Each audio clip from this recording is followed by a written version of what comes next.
Welcome back to Inspector Toolbelt Talk, everyone. So today we're going to talk about a question that I get asked a lot. I see on the groups, and it's a question, especially among new inspectors, but even some of us experienced inspectors kind of watch different markets, and we kind of ask this question: should our clients be on the home inspection with us?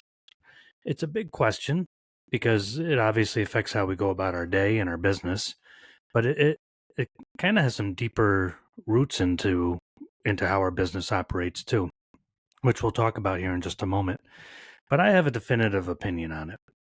So before I let you know my opinion, you'll probably figure it out anyways as I'm talking. Let's talk about the pros of having a client on site with us and the cons. You know what, as a matter of fact, I'll just tell you. My opinion is that our client ultimately should be on the inspection with us, not at the end for a quick review or on the phone later on, but actually on the inspection with us. And I'll tell you why, because I've gone through this every way and backwards and upside down for 20 years. And ultimately, while it's not my favorite thing, it's what works out the best. So here are some pros of having our client on site with us. So first of all, in my market, it's customary. And it really is market dependent. Some markets, the home inspector almost never meets the client, which I find odd. The agent will schedule it and the home inspector will inspect and they send in their report and then off they go. Some are kind of a mixed bag, like we mentioned just a minute ago. The client shows up at the end and you give them a review.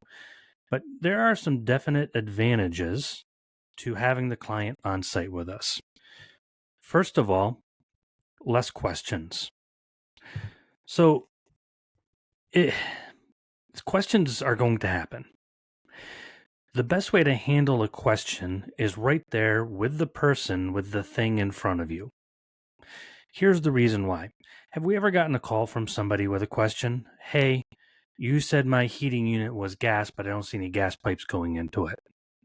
And after 20 minutes on the phone, we're like, take a picture, text me a picture, just anything to see what they're looking at. And finally, we get a picture of their electric water heater. We're like, that's not your heating unit, man. That's your water heater. Well, it says heater on it. What am I supposed to know?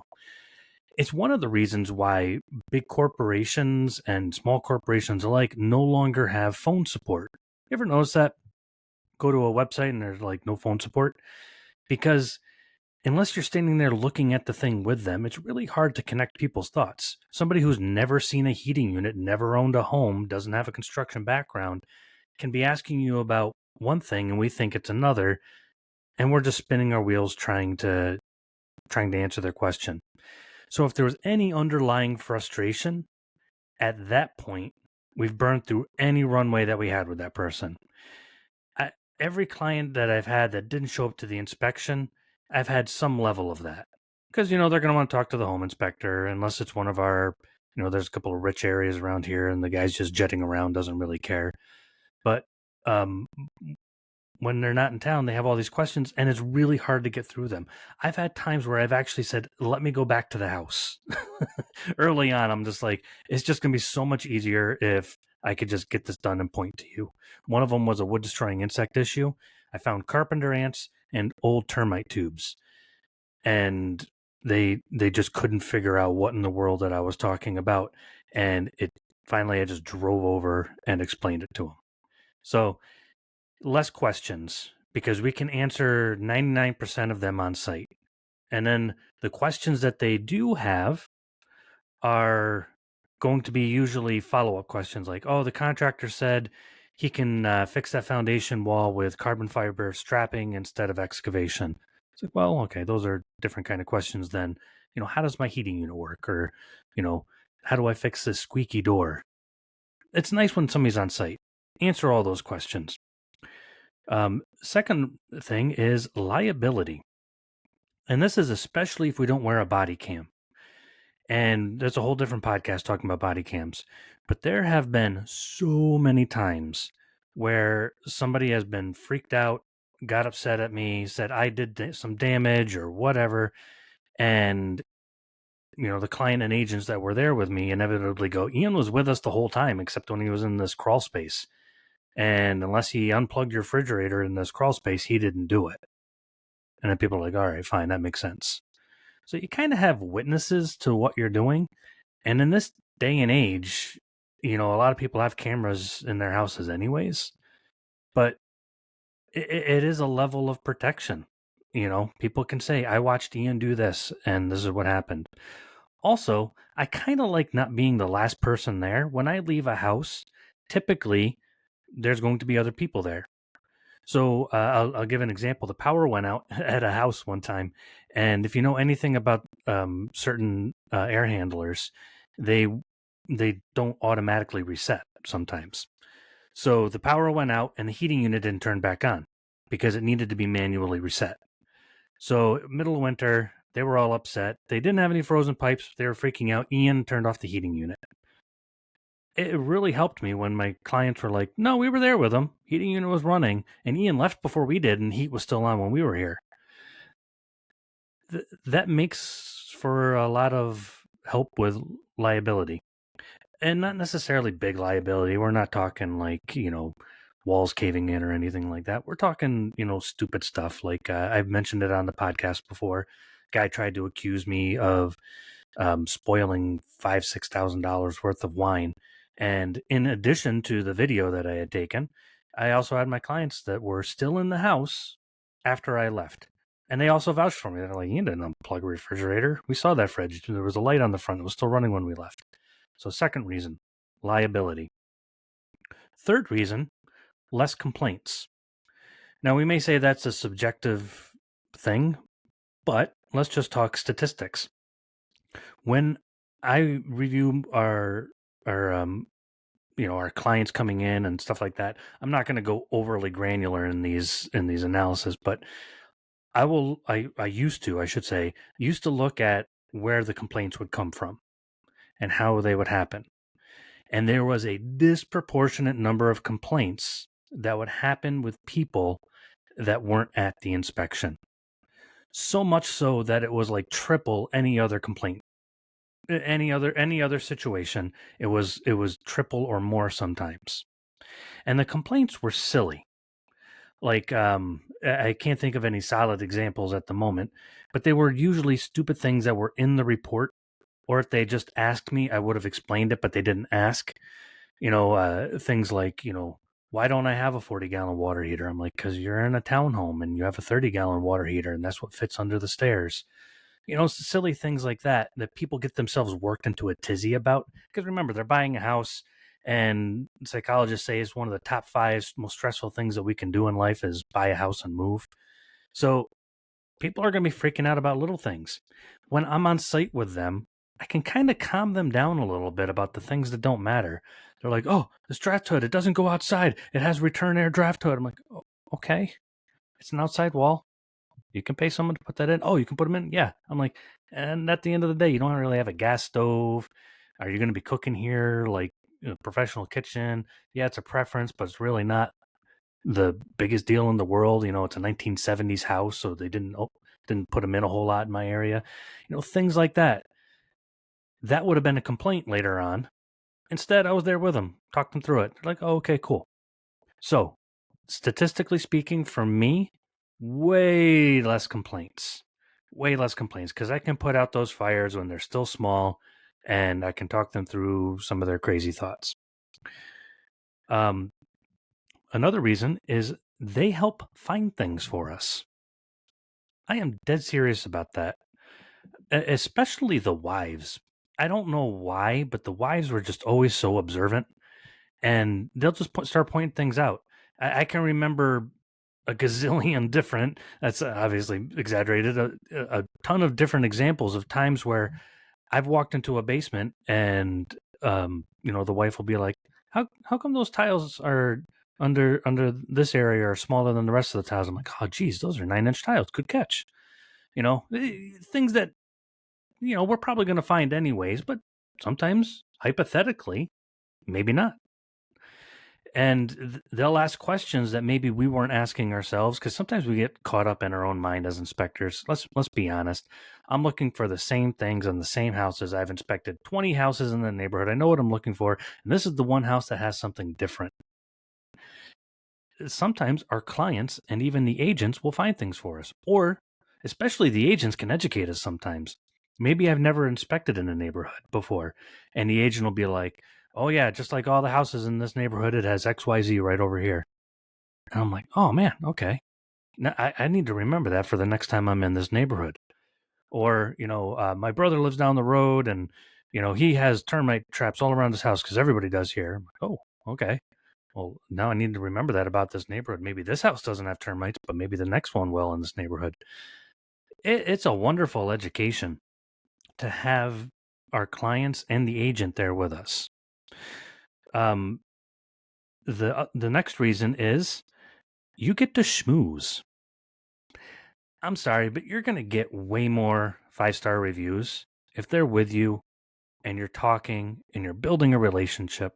You're going to have more of a chance for that agent to refer us if they're not judging us based on just the report, but who we are, how we interact with their clients, our integrity, how we go about the inspection, pointing out everything, but at the same time, not freaking people out about, a stair rise being 8 1/16 inch instead of 8 inches. They get a feel for us. So it gives us a chance to schmooze. Even if we're not a good schmoozer, it will let them see our authenticity.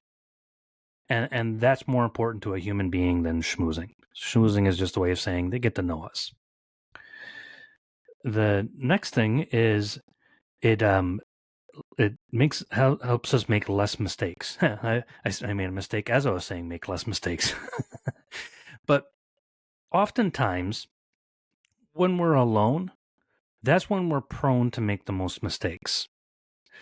So when somebody was overseeing, and I was reading this somewhere, when somebody was overseeing a project, the people made less mistakes than when they weren't overseeing. Now, I'm not saying that our clients are overseeing us, but when there's a slight subconscious mental pressure of I gotta perform here. I really have to do a good job. So for me personally, I loved it when I was there because I like that added slight edge of pressure of I need to know what this is. I need to know what that is. I need to find that. I'm going to climb behind this wall with my butt hanging out and my feet in the air because they need to see me perform. There's a little bit of an edge to it, and I liked it. It made me work harder. The next thing is, or the last one that I'll mention in this regard anyways, is it saves overall time. Now people argue with me with that all the time. That it doesn't save time. Okay, hear me out. So I've timed it with myself and I've timed it with another home inspector. So just hear me out. When I've timed it with myself, I take into account the whole time. I take into account the actual before the inspection, talking with the client, the actual on-site driveway speech, then the actual inspection with the client, then after the inspection, doing a little bit of a review with them, and then questions and comments afterwards. So when I compared it to not being on the inspection, the client not being on the inspection, to the client being on the inspection, overall, the time went down. Not ridiculous amounts, not like we turned a 3-hour inspection into a 45-minute inspection, but it did go down, maybe like a half an hour or something along those lines, depending on what time of year and what client it was. Because what took the most amount of time was the people that weren't going to be there took a little extra time hiring me to begin with. So instead of one phone call saying, okay, this sounds good, we'll see you there. And they're like, we'll figure that stuff out and ask those questions when we get there. People that weren't going to be there would give me a list of things they wanted me to look for. They'd ask extra questions. It might turn into 2 phone calls, once in a blue moon, even 3 phone calls before the actual inspection. And even if it was just one phone call and they still hired me, after the inspection, the questions were brutal. Just lots of questions, sometimes multiple phone calls, sometimes another call from an agent. Then they would explain it wrong to their agent or their attorney. Then the attorney would be calling me. My client said that the foundation wall was collapsing. I'm like, no, it was just this. It always turned into more time. And to be frank, a little bit more stress in that regard. So if you're just talking statistics, it shortens our overall time that it takes surrounding an entire inspection from the math that I've done. When I even did it with another inspector, and for the life of me, I can't remember where he's from. I know it's down south. I want to say Mississippi or Louisiana. But in his area, the clients, if they came, would always come at the end. And I always told him, I'm like, man, if you could get your clients to come with you at the same time, he's like, no, I don't want it. I don't want it. I don't want it. It bothers me. I like to focus. I like to, and I get all that. So he had a client follow him on an inspection. He got all irritated. And then he was just like, Ian, I had no idea. They were there. They didn't call me afterwards. Nobody had questions. They left me a 5-star review. He's like, I'm going to start trying to get my clients on site with me. So he did it too. And it in my opinion and in his, it worked better. But, and here's the but, there are some downsides. And they come down to 3 big ones for me that I will never get over. I don't think I will. First of all, the best part of our job, in my opinion, is the house itself. I love houses. I love inspecting. I love being in the attic. I love finding things. I love learning new things when I find a component that I've never seen, and I love discussing it with other inspectors, and I love getting dirty, and I even like the report writing part. The most annoying part of the job was the people. People are stressed when they're buying a house. They can be in your face, the agents and the clients. And even though I have really great agents and clients, and I really do, I do enjoy all of them. Sometimes I'm just like, just give me 5 minutes alone. Just sometimes I go up in the attic and just type some things out in my report and just take a break, because the attic doesn't take a super long time, but it'd be like 100 degrees outside and I'd still be in the attic an extra 5-10 minutes just to have what the agents jokingly call happy Ian time. It's like, okay, I just need 5 minutes from the intensity of this client, because it's not just that one client. By the end of the week, it's 5, 10, 15, 20, 30 clients, all with the same level of intensity of, I'm buying a house. This is critical for me. It wears on you. And while some clients help you find things, you're going to have those clients that you're like, okay, I haven't gotten halfway through the inspection yet, and you've bombarded me with more questions than I can mentally handle as a human being. So there's the annoying factor. Second part, it is the hardest part of the job, in my opinion. So not only the annoying factor, if everybody's cool and happy and chill, it's still the hardest part of the job. You have to wrangle people. You have to educate people. You have to, and I say wrangle, it's like there's people walking around your inspection. We have open electrical dead fronts, and we have heating units, and there's literally fire and electricity and all sorts of things. And sometimes they bring their kids and their relatives and the father-in-law. It becomes the hardest part of our job. Easy part is for me to say, hey, that heat exchanger is broken. Hardest part is, that's the easiest part, telling you what's broken. Hardest part is, hey guys, can we not stand so close behind me when I'm in front of the electric panel? Here's my speech about electrical panel safety, yada, yada, yada. So it does amplify the harder part of our job. Third, safety. Man alive. I know I just touched on that with the electric panel, but man alive, the safety part. Oh my goodness. Every ladder I've put up on the roof, I've had to stand at the bottom of it and tell the people, do not climb my ladder. And people are like, it's a ladder. I'll just, they start climbing the ladder. It's like, what are you doing? You've never been on a roof. I've been climbing roofs since I was a kid. You've never been on a roof. What's going to happen? You're wearing dress shoes. Get off the roof. I've told this story on the podcast too. I had an agent follow me, and he fell through the ceiling. I told him, do not follow me into the attic. He goes, I'm going to do the best I can for my client, and doosh, falls through the ceiling. Ah, man, it stresses me out just talking about it. But it's the safety part. So those were, I won't sacrifice people's safety. I shouldn't say that. I'm willing to sacrifice certain things for the benefits. The safety part, I give a speech. I make them sign things in the agreements. I might actually do another podcast and talk about the safety that the client agrees to not use any of my equipment, not touch my tools, not touch my ladder, stand X amount of feet away, all this other stuff, and that my client is responsible for anybody with him or representing him. So, in other words, you're responsible for your agent's behavior, your 3-year-old kids running around the house, all that stuff. I also put in my contracts, and I make it part of my speech, that there's only a certain number of people allowed on site. And that came from an inspection where there were so many people on site. I literally stopped the inspection and I told the agent, this is too much. And she's like, oh, I agree. And I said, if you want the rest of your home inspection today, all of you, but my client and one other person has to leave right now. And I said it just like that with my dad voice. And they weren't happy about it, but they were respectful and they left. And from that point forward, I'm like, you are allowed to have your agent and 2 people, including yourself. So 3 people total.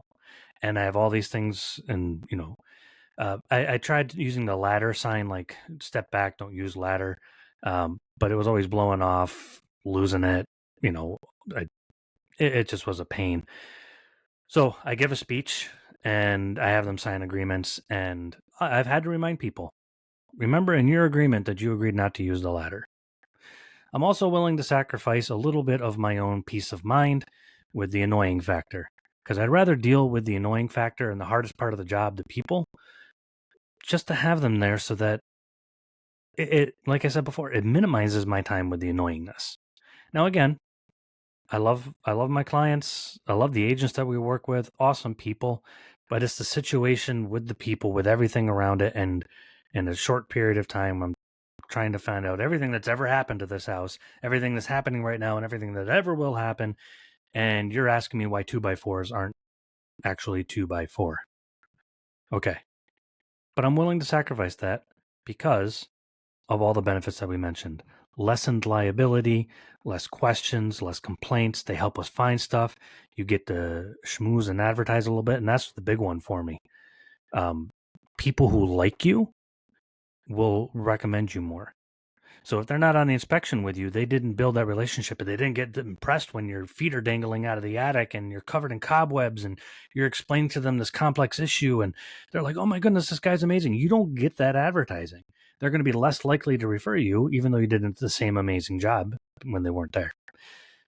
Saves overall time and less mistakes, because we have a little bit of an edge of pressure there for them watching over us. So that's my opinion. That's what I have found over the past 20 years. If you have a different opinion, let me know. But should the clients be on our inspections with us? In my opinion, yeah, I think they should. Thank you for listening in, and we will see you next time on Inspector Toolbelt Talk.